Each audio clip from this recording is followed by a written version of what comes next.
Hi fam, welcome back to my mini blog. ಇವತ್ತಿನ mini blog ಇಲ್ಲಿಂದ ಶುರು ಆಗ್ತಿದೆ.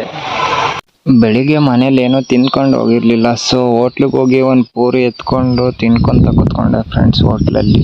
ಇವತ್ತು ಶನಿವಾರ ಆಗಿರೋದ್ರಿಂದ ದೇವಸ್ಥಾನಕ್ಕೆ ಎಂಟ್ರಿ ಕೊಟ್ಟು ನಮ್ಮ ಬಾಸ್ ಹತ್ರ ನಮಸ್ಕಾರ ತಗೊಂಡೆ ಗೈಸ್.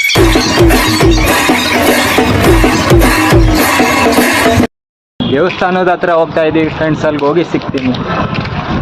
ಹಾಗೆ ನಡ್ಕೊಂಡು ಹೋಗ್ತಾ ಹೋಗ್ತಾ ನಾವು ದೇವಸ್ಥಾನಕ್ಕೆ ಹೋಗ್ಬೇಕಾಯ್ತು. ಆರ್ಚ್ ವೆಲ್ಕಮ್ ಮಾಡ್ತೇವೆ ಗೈಸ್, ಅದ್ರೊಳಗಡೆ ಹೋದ್ವಿ ನಡ್ಕೊಂತ. ಫೈನಲಿ ದೇವಸ್ಥಾನದ ಹತ್ರ ಬಂದ್ವಿ ಫ್ರೆಂಡ್ಸ್, ನೋಡ್ತಾ ಇರ್ಬೋದು. ಚಪ್ಪಲಿ ಎಲ್ಲ ಹೊರಗಡೆ ಬಿಟ್ಬಿಟ್ಟು ದೇವಸ್ಥಾನದ ಒಳಗಡೆ ಎಂಟ್ರಿ ಕೊಟ್ವಿ ಗೈಸ್. ಈ ದೇವಸ್ಥಾನ ಎಲ್ಲಪ್ಪ ಲೊಕೇಟ್ ಆಗಿರೋದಂದ್ರೆ ಅನಂತಪುರ ಡಿಸ್ಟಿಕ್ ಮಡಕ್ಷಿರದಲ್ಲಿರುವ ಸಾಯಿನಗರ್ ಎಂಬ ಏರಿಯಾದಲ್ಲಿ. ಒಳಗಡೆ ಹೋಗ್ಬಿಟ್ಟು ಈ ಅಮೇಝಿಂಗ್ ವ್ಯೂನ ನೋಡ್ಬಿಟ್ಟು ನಾನು ಅಯೋಧ್ಯೆಯಲ್ಲಿದ್ದೀನೋ ಇಲ್ಲ ಸಾಯಿಬಾಬಾ ದೇವಸ್ಥಾನದಲ್ಲಿ ಇದ್ದೀನೋ ಅಂತ ತುಂಬಾನೇ ಕನ್ಫ್ಯೂಷನ್ ಆಗೋಯ್ತು ಫ್ರೆಂಡ್ಸ್. ನೋಡ್ತಾ ಇರ್ಬೋದು ಎಂಟ್ರೆನ್ಸ್ ಯಾವ ತರ ಚೆನ್ನಾಗಿ ಕಾಣಿಸ್ತಾ ಇದೆ.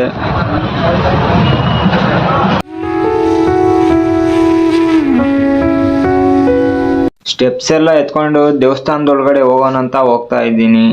ಸ್ಟೆಪ್ಸ್ ಎಲ್ಲ ಎತ್ತುತ್ತಾ ಸರೌಂಡಿಂಗ್ ಎಲ್ಲ ನೋಡ್ಕೊಂಡು ಯಾವ ರೀತಿಯಾಗಿ ಕಾಣಿಸ್ತಿದೆ ನೋಡ್ತಾ ಇರ್ಬೋದು. ಸರೌಂಡಿಂಗು ದೇವಸ್ಥಾನಕ್ಕೆ ಒಳಗಡೆ ಹೋಗ್ಬೇಕಾದ್ರೆ